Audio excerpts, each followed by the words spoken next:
ড্ৰাইভাৰে যাতে মদ নাখায় কিন্তু খোৱাজন পাছফালে শুই থাকিব পাৰে তাই আমি আহ্বান জনাইছোঁ আহ্বানক সহায় জনাইছে অসমৰ ৰাইজে আমি এনেকুৱা ধৰণে আমাৰ বিভাগৰ পুলিচ প্ৰশাসনৰ ইমান তৎপৰ দিনে ৰাতি কৰি থকাৰ কাৰণে এতিয়া দুৰ্ঘটনা কমিছে আমি ধন্যবাদ জনাইছোঁ আৰু এইকেইদিনো এনেকুৱা ধৰণে 15 আমাৰ ভোগালী বিহুলৈকে এইবিলাক চলিব গতিকে এইখিনিত ৰাইজৰ সহযোগ জনক আমি জীৱন ৰক্ষা হ'ব লাগে পথ সুৰক্ষা জীৱন ৰক্ষা সেইটোৱে আমাৰ শ্লোগান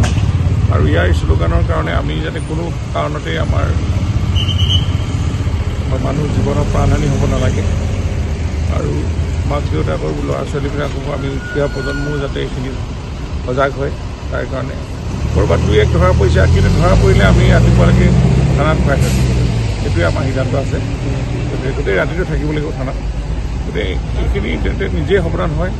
তাৰ কাৰণে আমি আহ্বান জনাইছোঁ মই আমাৰ দাস আছে ইয়াতে এতিয়া গোটেইখন লাগি আছে ইয়াতে চেকাৰ আৰু এই ঠাইত নহয় একেবাৰে সেইটো চলি আছে আৰু সমগ্ৰ অসমতে এইবিলাক এতিয়া আজিৰ দিনটো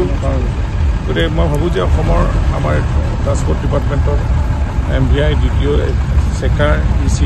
সকলো তেওঁলোকে এইবিলাক জিলাখনত নিজৰ নিজৰ জিলাত এইখিনি তৎপৰ হৈ আছে আৰু এইকেইদিন আৰু অকণমান কষ্ট কৰিবৰ কাৰণে আমি আহ্বান জনাইছোঁ আৰু যাতে কোনো প্ৰকাৰণতে আমি যাতে এজনো মানুহৰ প্ৰাণহানি হ'ব নালাগে দুৰ্ঘটনাত আৰু প্ৰায়বিলাক ঘটনাটো মদ খাই